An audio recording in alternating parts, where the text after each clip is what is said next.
Hey everybody, thanks for tuning in to another OTRAM Tuesday chat. Sorry I missed the last 2 weeks. 2 weeks ago I forgot the camera at the shop, so I didn't have any way to film. And then last week I just completely spaced on chat. I was talking to my dad and it was like 6:45 and he was like, "Hey, shouldn't you be on chat?" And I had totally forgotten. So yeah, we're here, and for some reason I'm very blurry on camera today. Hopefully that will fix itself. But yeah, so we're here. I guess shop updates. The turbo truck is all back together. I'm just waiting on a few bits and pieces to finish everything and fire it up, but I've got all of the turbo install video filmed, and I'm planning on getting that edited and posted over the holiday weekend.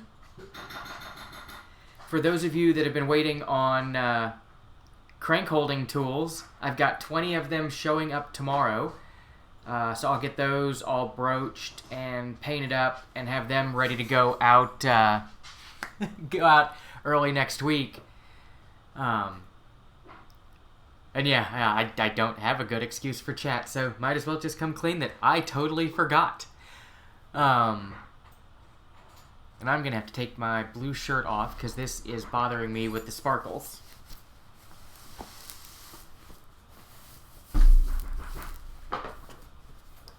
But yeah, so crank holding tools are inbound. Turbo install video should be done this weekend. Trying to think of anything else new and exciting.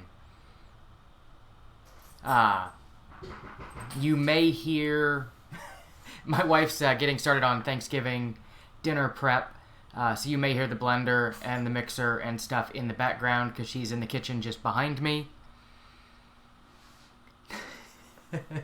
And I do not know about the devil's lettuce.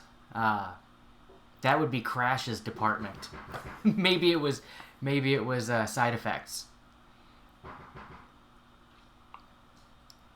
And to Brian, yeah, the new version is the one that's coming in, the one that's got 3/4 and 1/2-inch drive. I've been waiting on those to come back from water jet cutting.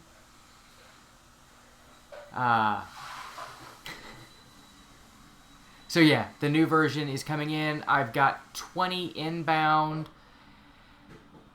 Probably 10 to 15 of them are spoken for. I've got like an email list of everybody that's like requested them, so I've got to go through, but I should have some left out of this batch, and I'll be putting in an order for another batch probably next week.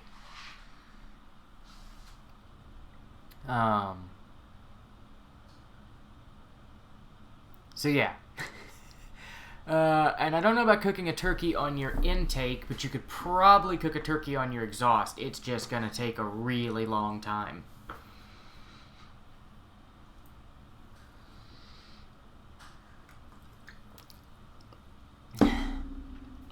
It's not a family-friendly show. I had to click on YouTube this morning and say that I do not make children's content. Apparently the FCC is cracking down on the channels that do kids content, so I had to like go through and click that mine was not child-friendly. Which I guess it is, but I'm not taking any chances with that.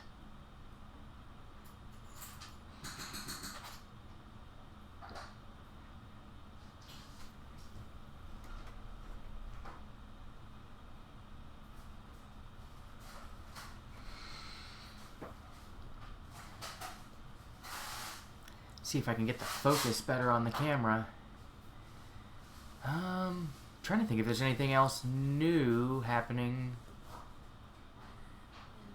If there's anything new happening.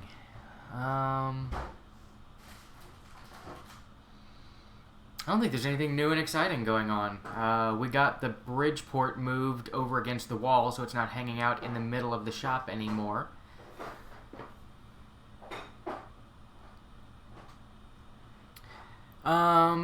To Timothy, replacing on all new suspension, Dobinson, and front end bushings, tie rods, bearings, seals, blah blah blah. Should I replace Panhard rod with a different brand? The low 2-inch lifts, you're going to have the axle a little bit off center, but not crazy amounts. If it really bugs you, you can get an adjustable Panhard and recenter it. I really like the Trail Tailor ones. The other option would be to use the Delta Vehicle Systems. They've got a Panhard lift bracket, which is probably better than getting the adjustable Panhard because it brings the Panhard back up to being parallel to the road surface. So it should help with handling some more than just centering it with the adjustable tools. I'd probably go Delta Vehicle Systems Panhard bracket over new Panhard bar. Well, that'd be out back. In the front, you'd just use an adjustable, because you want that one to stay in the same alignment with your drag link. And to T25, once I've figured out how many crank tools I have left, I'll update the inventory on the online website, and it'll let you order it that way. Or if you want, shoot me an email to otram@otram.com, and I can put you on the list of the pre-orders, which I'll be going through this weekend and getting everybody squared away. So if you really, really want one out of this batch, just email me and I'll make sure you get one. And what should you buy for your 80 series for Christmas? I would go with Wits End Turbo Kit.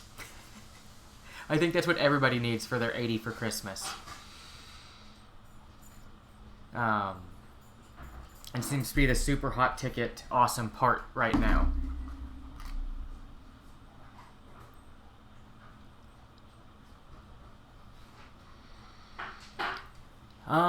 To Robert, I would be wary of AHC.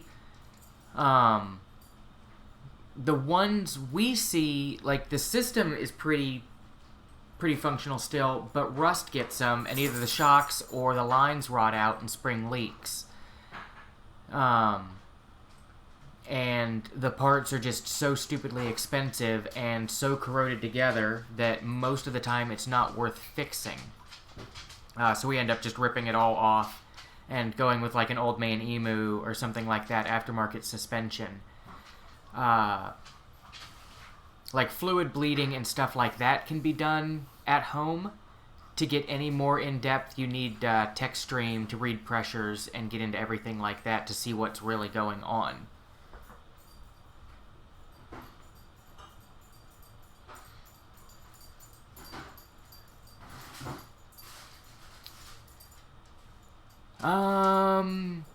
SoCal Hillbilly, what truck? I guess that'll make a difference. If it's a 1FZ, you can still get the new short blocks from Toyota, reasonably priced. And then you just, rebuild your head and do new timing components, and all that jazz. Otherwise, I think it's Jarco, Jarco. We've done one of their Remand engines for 1FZ, and it was really nice. It looked like they used a lot of Toyota parts, which a lot of the rebuilders just used the bottom of the barrel aftermarket stuff. And to Steven, I really doubt Joey's on here. He's got to have better things to do than tune into chat.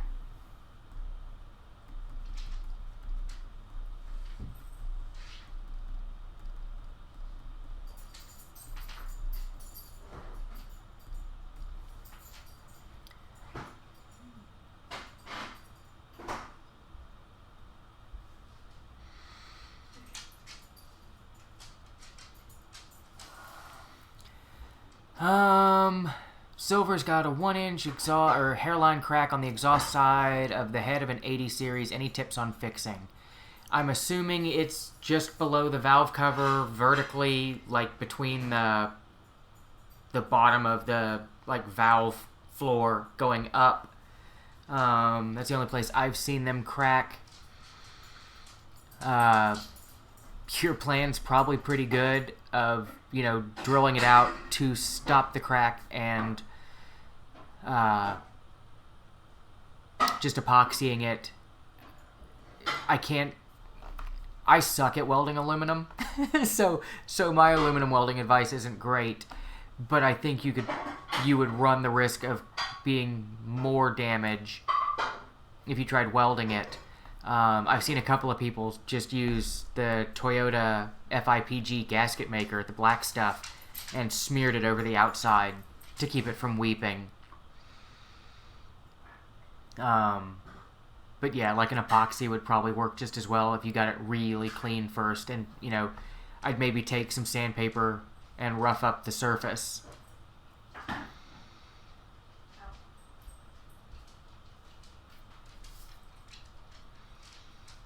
But, yeah. That's not going to be a fun fix.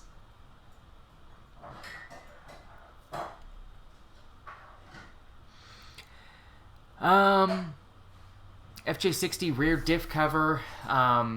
If you're going to use a gasket, just get one from Toyota.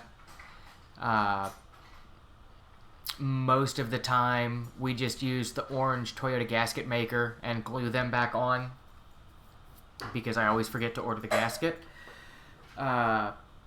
It works really well doing it that way until you have to get the cover back off, because the orange Toyota gasket maker is really hard to get back loose. So if you know you're going to be in there again soon, I'd just probably get a Toyota cork gasket and be done with it.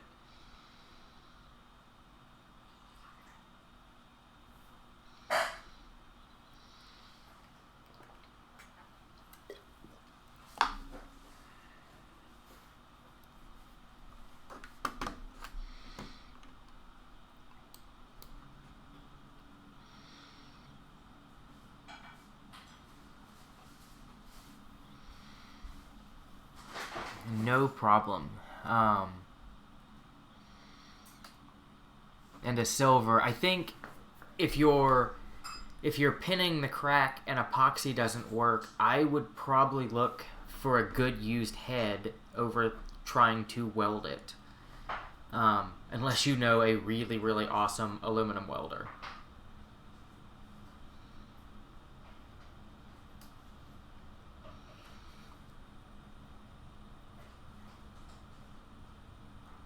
And I'm not sure what's causing them to crack. I've seen a couple that have had hairline cracks under the valve cover. And, not sure what's doing it.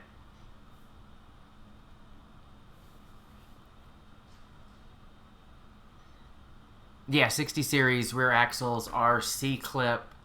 They stay C-clip up until the 80 series goes to 1FZ. So the 3FE80s are still C-clip as well. Yeah, the glitter effect is a remnant from when I was doing the green screen behind me.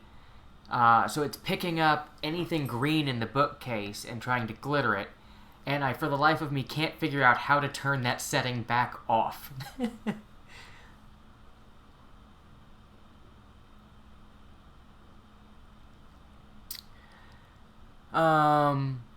If I was new to the community and could only buy one series of truck for 10 to 20K, would I get a 60, 80, 100, or 200?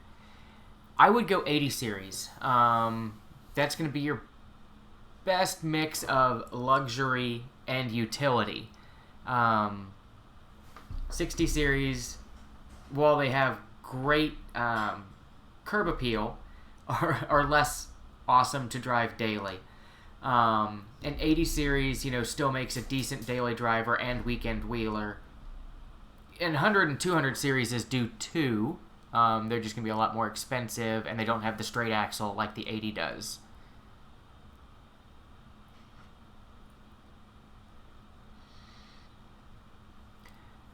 I'm ambivalent towards the flares on an 80. I generally lean towards leaving them on just because it's so much bodywork to patch all the holes if you take them off.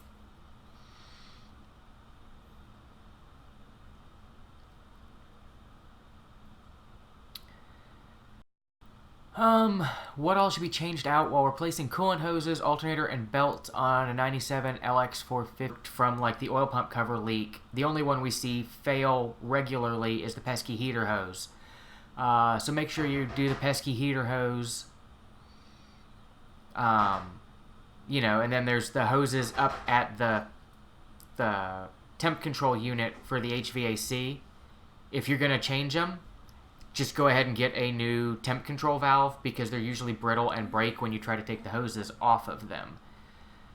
Other than that, if you're going in far enough to do belts and all that jazz, if your oil pump cover's leaking, you might as well replace that because it's just going to ruin the new belts.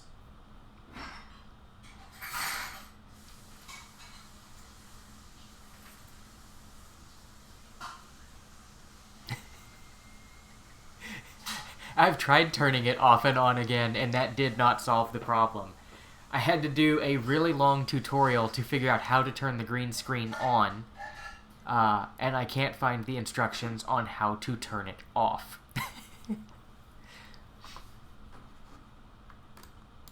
I will do some more digging this weekend. Yeah, because it's really annoying.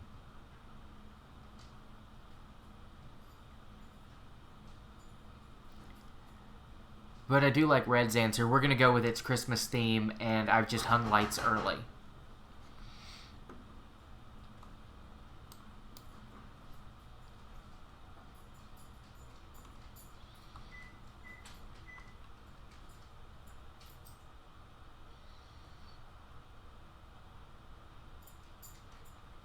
Looking back through, make sure I didn't miss any.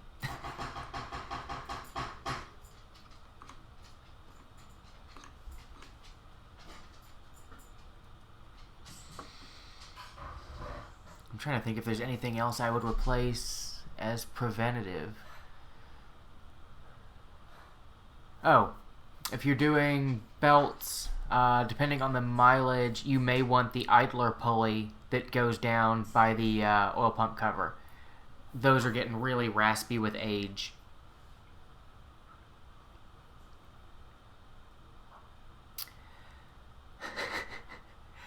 And I like the way you think. More 80s is always good. And what can you do to prevent the EGR pipe from melting the wiring harness? You can use zip ties to kind of pull it away. What we generally use, most auto part stores in like the hot rod section have like a fiberglass, aluminum coated insulating tape for like wrapping exhaust, spark plug wires, stuff like that. We've got a roll of that that we use to wrap the harness, you know, for that 6 to 8 inches where it passes by the EGR pipe. And that seems to do a pretty good job of reflecting the heat and insulating the wiring to keep it from melting all the injector harness.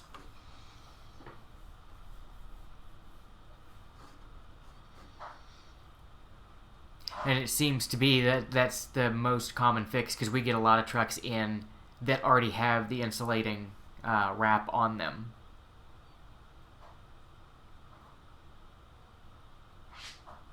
What's up, David? And yeah, I can see getting rid of the pair system. My thoughts are to leave the EGR because the EGR is there to introduce inert gas, like when you're at highway speeds, to reduce detonation. And since the computer was programmed with that there, I'm always hesitant to remove it.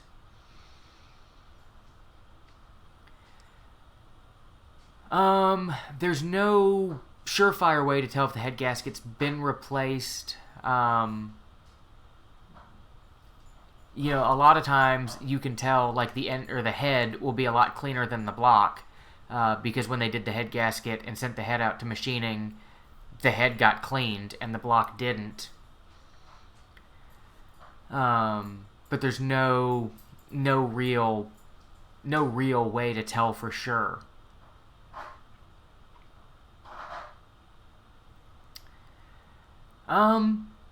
I've never replaced 1FZ motor mounts with the engine in the truck. We've only ever done them like when we've had the engine out.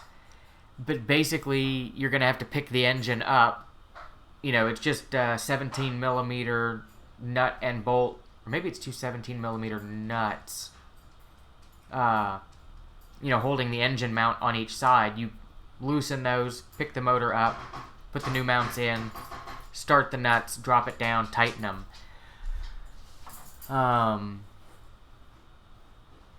There's not much to it other than the fact that you have to pick the engine up. And to Michael T, it depends on what truck you have.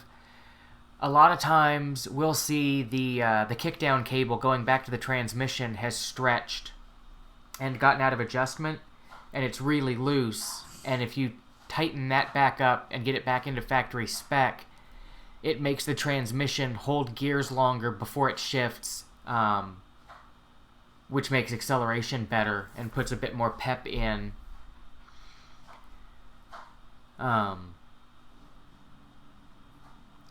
So accelerator cables, we've seen them get sticky. For some reason, 93, 94, there you go, 94. The 93, 94s seem to have more of a sticky accelerator, and I don't know what the difference is. Like, we've tried changing the cables with no effect. The 93, 94s also seem to be slower than the 95, 97s. And I'm guessing it's in the way the computer's programmed. But yeah, I don't have a good solution for you other than check the kickdown cable for being really sloppy. And that it's a 94 brick going down the highway with a tractor motor, so they're not going to accelerate all that rapidly.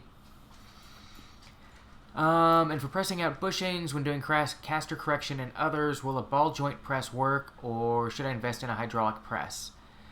I've never tried using a ball joint press to do it. Theoretically, it would work, but you're going to be juggling a lot of pieces, which is going to kind of suck. I would use a hydraulic press, especially considering you already have Joey's bushing press tools, which are awesome, by the way.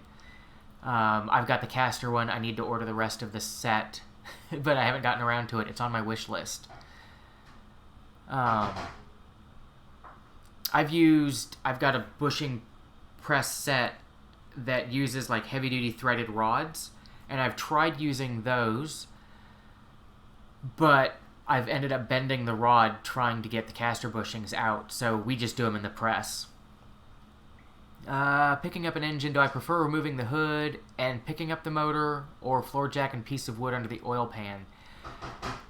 It depends on how I'm feeling. I've done the block of wood under the oil pan. I'm not a huge fan of doing that because I've slipped and crunched the oil pan before.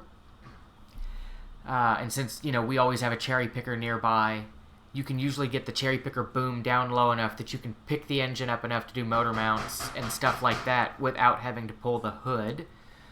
But yeah, now a lot of times if we're doing anything like that, we just pull the hood and use the gantry crane, because it just makes it so much easier.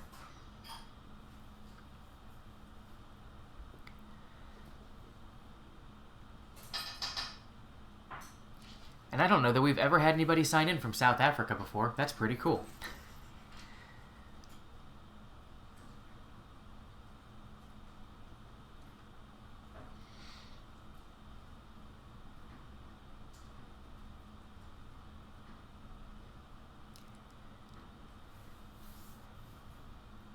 Oh, that's the other thing that I needed to announce. There's a guy who owns a company called Reef Monkey that does all kinds of merchandise. He just set us up a store. I think it's reefmonkey.com, and if you scroll through the collections, you'll see OTRAM. So there's all kinds of different OTRAM stuff available now. And I'm pretty sure... Yeah, I put a link to it down in the description box. So yes, all kinds of new OTRAM gear out as of last week.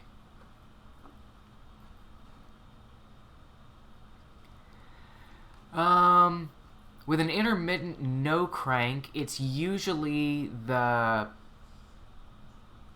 contacts inside the starter. They wear unevenly and will quit making good contact, so you'll hear it go click with the contactor. The solenoid goes forwards, but it doesn't make good contact. It's really cheap to get new contacts and really easy to replace them rather than doing a whole starter. And there's a video on our channel on doing it. Because the starter doesn't go through the fusible link, although the fusible link's never a bad idea to replace. The starter is straight wired to the battery. Terminals could do it if you're dropping voltage, but I would suspect contacts first, especially if you're getting like a click clunk and no start.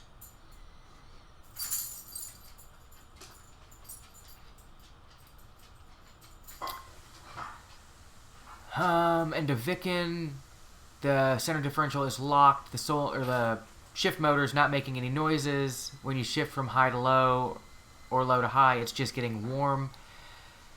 I haven't done a ton of diagnosing on the center differential shift motors, but we just had one in recently with a dead motor, and it turned out to be it was a bad motor, and same thing, it didn't do anything other than get hot.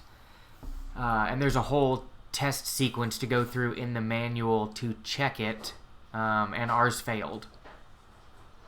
And I haven't actually had that one back in to fix it because I haven't found a used shift motor yet. Speedometer, odometer not working. What should you check first? I'm almost positive that the speed sensor is an actual speed sensor on a 94 and not a cable like the earlier ones. But I would check the wiring to the speed sensor. It's on the back of the transfer case, like where the rear drive shaft goes in. You'll see like a 4 or 5 inch long electrical connector coming out. But the wiring for that kind of loops under the transfer case, and I've seen those get snagged before. So I would check that the wiring is there.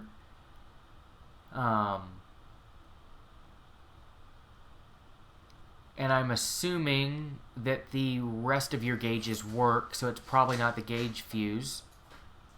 So that would be my first suggestion, is to check the wiring, make sure everything's plugged in, make sure the wiring's not ripped out of it. Can the factory alarm be bypassed on a 100 series? I don't know. I've never messed with anything factory alarm related on the 100 series. I've ripped them out of 80 series, but those were like a port add-on. So they were like a plug-in harness that was kind of separate from everything. I'm 99% sure on the 100 series it is integrated into the ECU, and you're not going to be able to undo it. There is a guy on I Hate Mud in the small vendor section that sells an immobilizer bypass kit that jumps around the relay in the fuse box. So you might be able to get around a no-start issue that way, but I haven't tried that kit yet. Reassembling the head on a 96, to use any lubrication on the spring side of the shim buckets? No, because they're pretty much just sitting sitting on there. There's no need to oil them. Once the engine runs for a minute, it's going to spray oil up in there anyway. We put engine assembly lube on the shims, cams, and all that jazz going back together, but I don't do anything on the underside of the shims and buckets.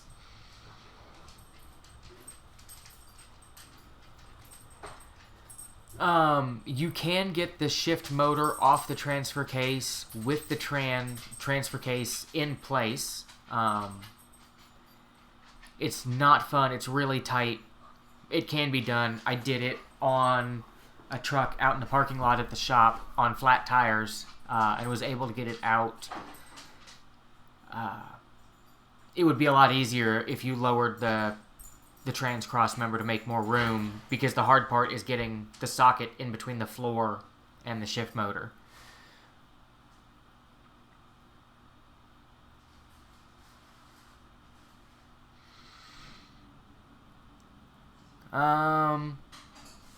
If you install the sending unit bracket and the gauge shows empty, I would make sure that everything's plugged in, for one.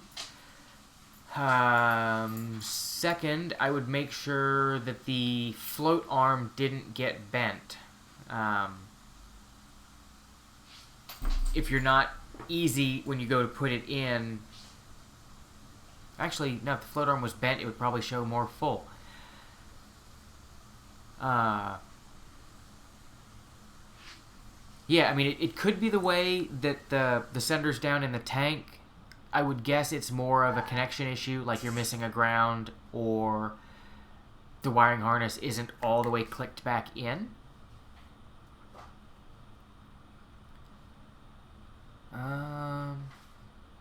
Yeah, because if it worked outside the vehicle, theoretically it would still work after you installed it, although I've seen weird things happen.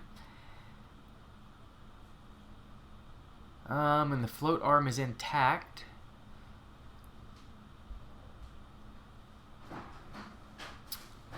I'm not sure. And, because, I would think if you boogered the float arm putting it in, it would have bent the float arm up. Which I guess if the float arm's bent way too far up, it could still be showing empty. But yeah, I'm not sure. I would just kind of go step by step back through it and make sure you didn't miss anything. And Heinrich, thanks for sharing the knuckle rebuild video. Glad it was helpful.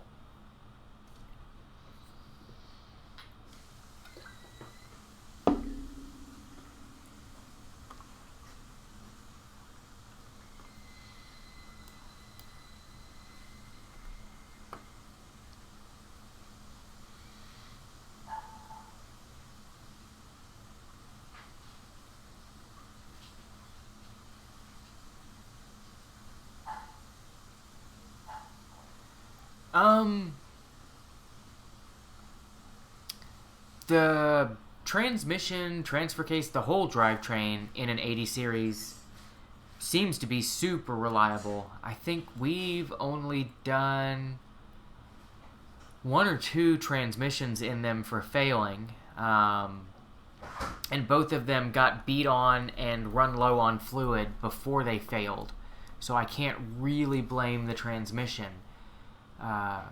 We've got a couple customers with high 300, low 400,000 miles on the stock trans with no issues.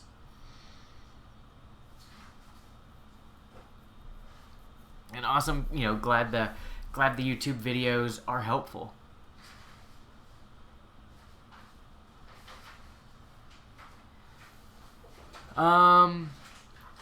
On the knuckle video that uses the special tool to center the shaft, that's only for the early, 40, 60, 62 mini truck axles. The 80 series doesn't use the centering tool because it doesn't have shims on the upper bearing cap. So it's not applicable. It was a factory Toyota tool that is no longer available. Sometimes you can find them on eBay used. I believe Trail Tailor reproduced them. but I'm not positive. I lucked out and bought mine from Toyota probably 10 years ago, back before they got discontinued. And I want to say it was like 150, 200 bucks, something like that. But you don't need it on your 80 series. It's just for the earlier trucks.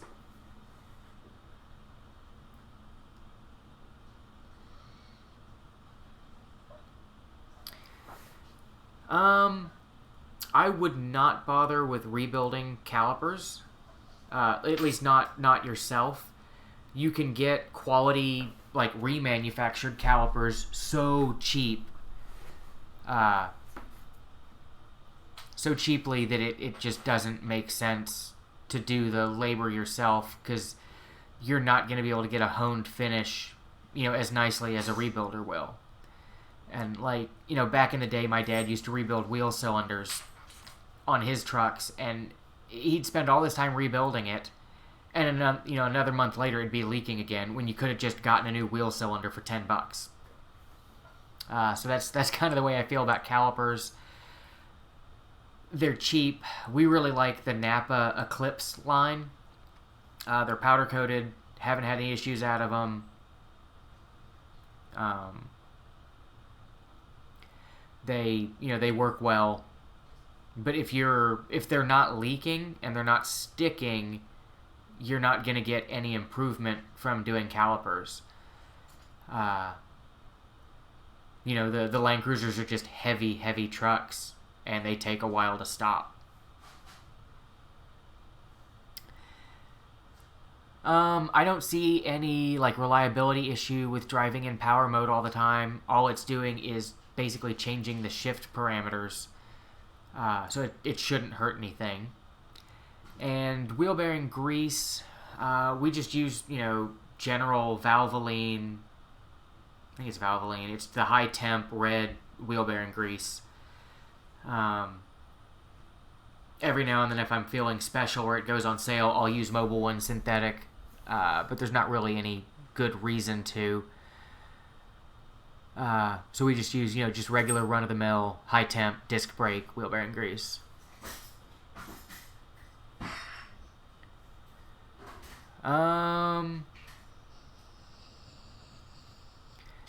The 80 series RS3000 new remote, I haven't messed with one.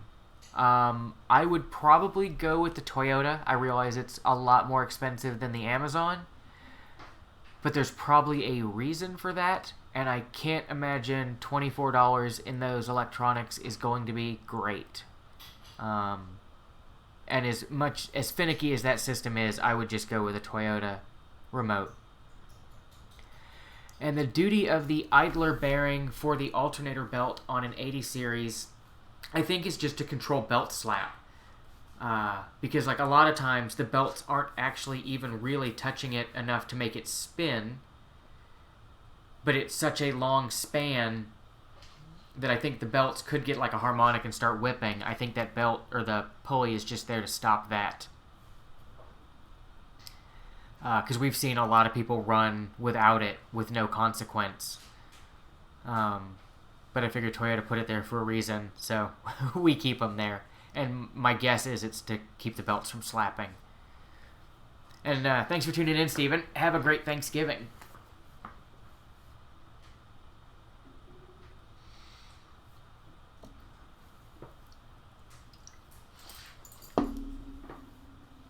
I've got to come up your way one of these days and grab some more mandrel bent tubing.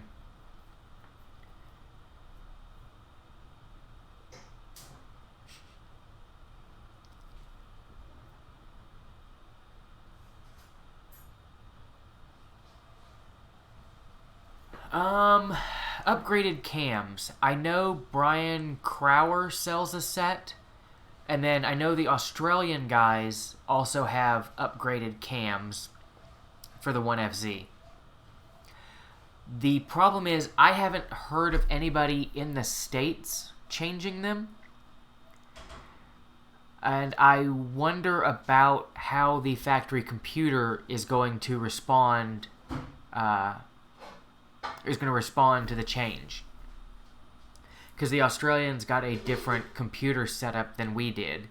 And a lot of those guys that are really tuning the 1FZs are using aftermarket piggyback computers anyway.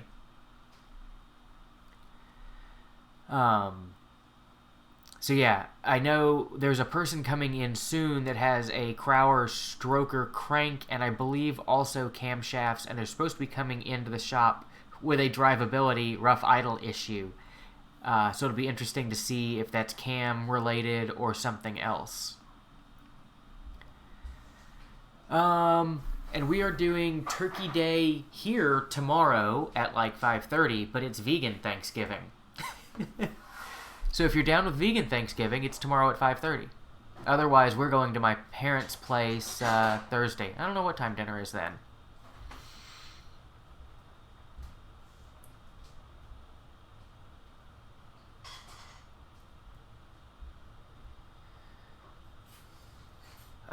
To Restless, loud ring with key in the ignition, but stops when you start the ignition. I haven't run into that one. I guess it could be the, hey, your key's in the ignition and the door is open alarm, but I'm not positive. Oh, and my dad says dinner at my parents' house is at 2 for Thanksgiving Day.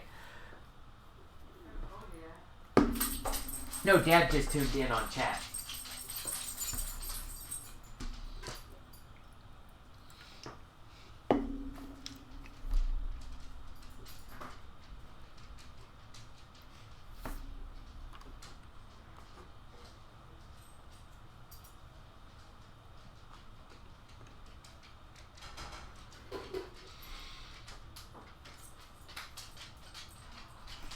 You're fine. It is not time. You have 18 minutes.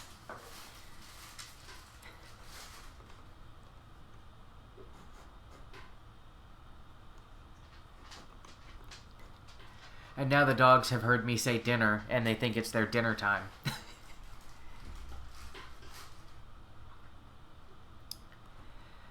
That is weird, because the only, like, super loud ring / alarm I've heard come from the inside of a 100 series is the, oh crap, the brakes are failing, when the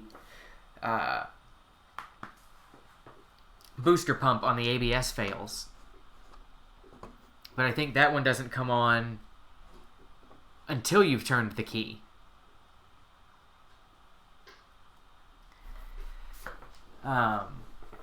Yeah, and happy Thanksgiving to the guys that are checking out. What video uploads am I planning / working on? I finished filming the Wits End 1FZ Turbo video. The install video on that I finished filming this morning. So hopefully I'll get that edited this weekend. I've also got I think it's an FJ40.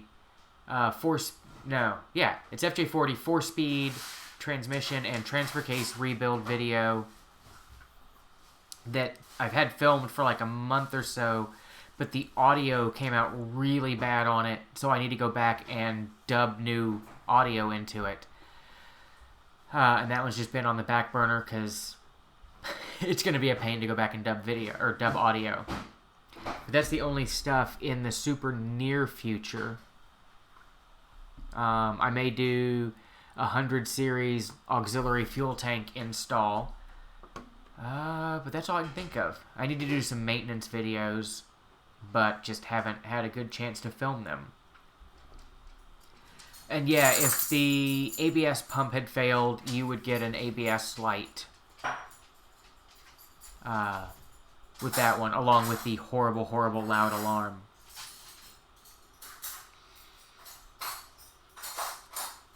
So I'm not sure what else yours would be.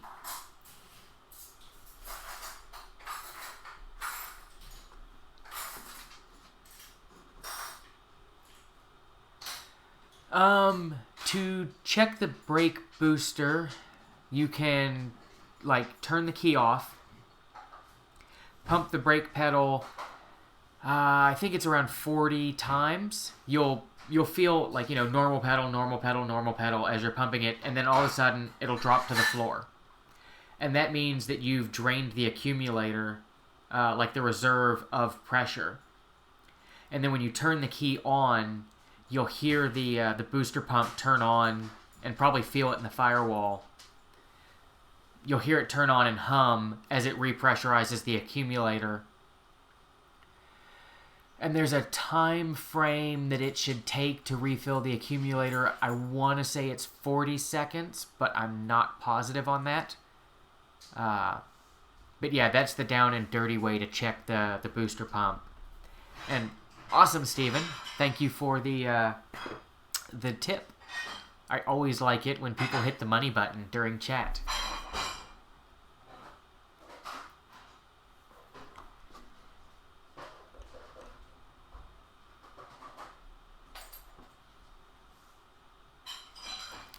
I will put that towards the bourbon fund that I'm apparently taking to my parents for Thanksgiving.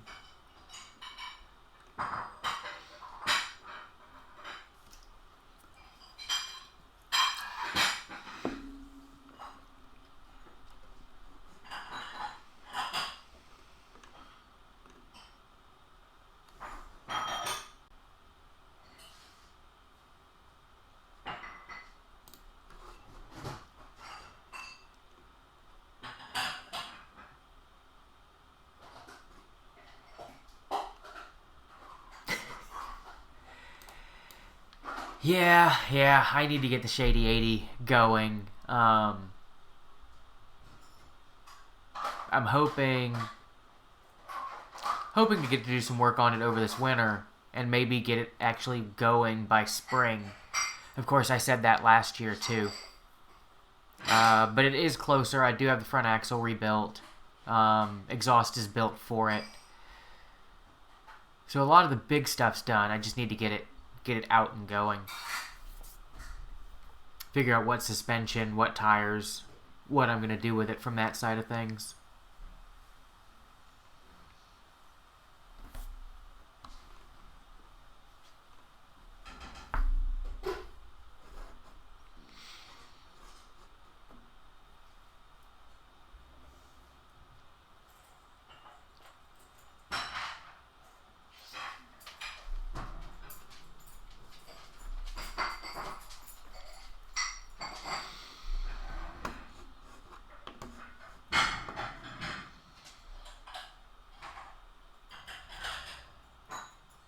And I'm not sure what my wife's got cooking, but my nose is really stuffed up, and I can smell it through my stuffed up nose, and it smells awesome. Not gonna like it. Oh, and apparently whatever it is, I'm not gonna like it. Well, it's cranberry relish. Oh, it's cranberry relish. Well, it still smells good, so I might try it.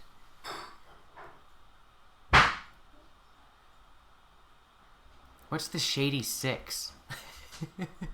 I don't know that I want to know.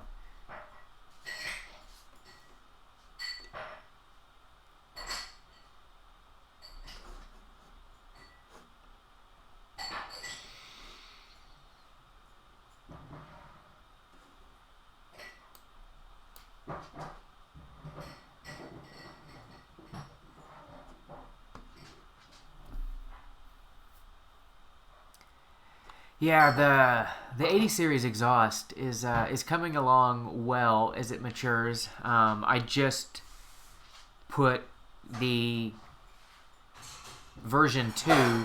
I just installed it on another truck that's not mine, and it fits. So the version 2 changes have been verified as fitting more than one truck.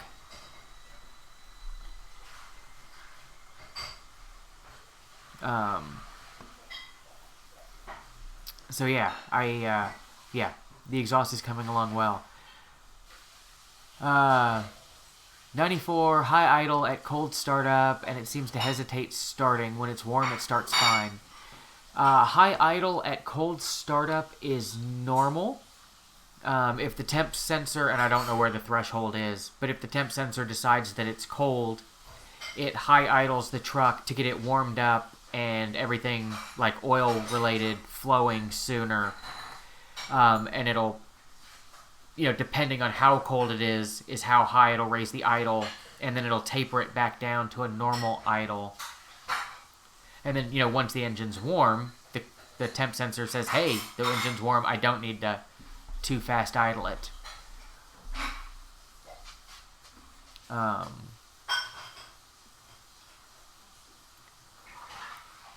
Trying to think. But yeah, that's general and normal. If it's hesitating starting, I'm not sure. And if it's revving to 2K, 2K seems pretty normal-ish. Without having a check engine light or codes, it's going to be hard to diagnose, but depending on the temperature, it is normal for them to high idle. And off the top of my head, I'm not sure what would cause that.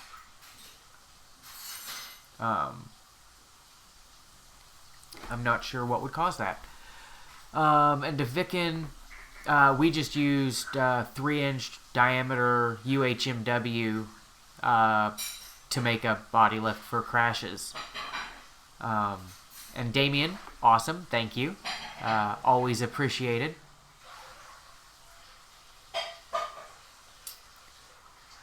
And to Lee, I've not had the rear locker not disengage. I've had them not engage. But I haven't had one disengage. And it's weird that the light would turn off, because the light should be functioning off the limit switch that says it's disengaged. Without taking that actuator apart, I'm not sure. You may have twisted the rear axle splines, and the shift hub is stuck on the splines, but somehow the actuator fork has still released. Unfortunately, you're probably just going to have to take the actuator apart and see what's sticking or stuck. And to Steven, yeah, I guess it could be accelerator cable sticking that frees up in the cold, but I don't know. And yeah, I totally saw the Wits End 15% off sale, and everybody should go spend all of your Christmas money with Joey at Wits End, because he makes tons of awesome Land Cruiser parts.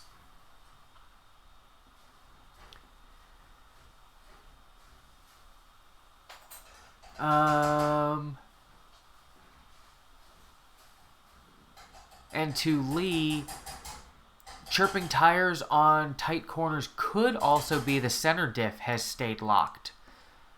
I have seen that happen. And that wouldn't cause, the rear diff light would turn off because the rear diff is unlocked. Yeah, if you lift the truck and you spin one of the rear tires, if the locker's unlocked, the opposite tire will go the opposite direction. And if the locker is still locked, the two tires will spin the same direction. So that would be the super easy check to see if it's still locked.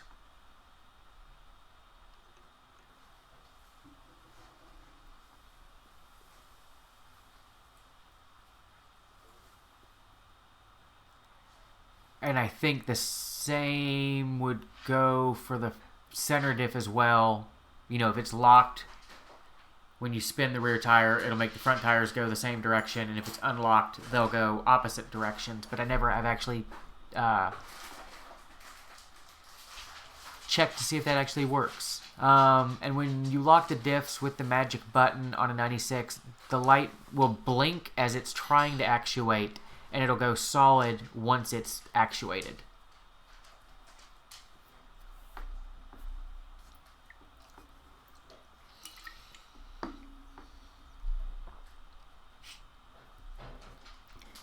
Joey's turbo kit is the most complete, insanely well thought out kit I've ever seen. Like, it comes with absolutely everything you need. any special anything, like tool-wise. It's got the templates, it's got the center punches, it's got really high-quality taps for tapping the return fitting in. He even sends an eTorx fitting for putting the exhaust manifold studs in, and it's like a name brand high quality bit. It's not even like he just got some random Chinese ones in a bag of 400.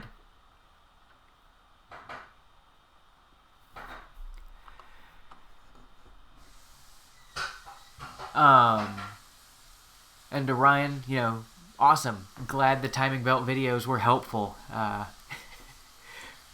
Yeah, it seems to help a lot of people just to be able to see how it all goes together. FJ62 front bench seat, center belt and stock not matching. Is this common? I can't say that I've ever seen one not go together. I would guess someone at some point switched belts around because the center one is different than the other two.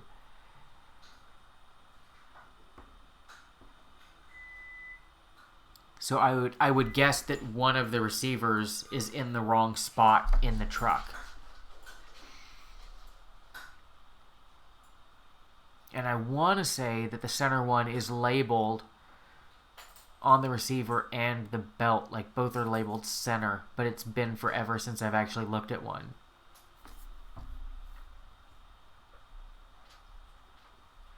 Yeah, no problem. Happy Thanksgiving to you too. And I am probably going to jump off of here a couple minutes early so that I can get some Benadryl and get my nose unstuffed. But yeah, thanks to everybody that tuned in this evening. If you really dig what we're doing, make sure you've subscribed below. And if you really, really dig what we're doing, check out the Patreon link down in the description. Support for the channel is always very appreciated. Makes it much more sustainable for me to do, the live chats and the videos. And to Kevin, I have not done a video of draining the radiator. That is on my list of things to do with maintenance videos, but I haven't done that yet. So yeah, thanks to everybody that tuned in. Subscribe below. Check out our Patreon link. And check out the new merchandise section over at reefmonkey.com. Description down below, or link in the description down below. He put together a bunch of really cool stuff for us. Yeah, happy Thanksgiving to everybody, and I will catch you next week.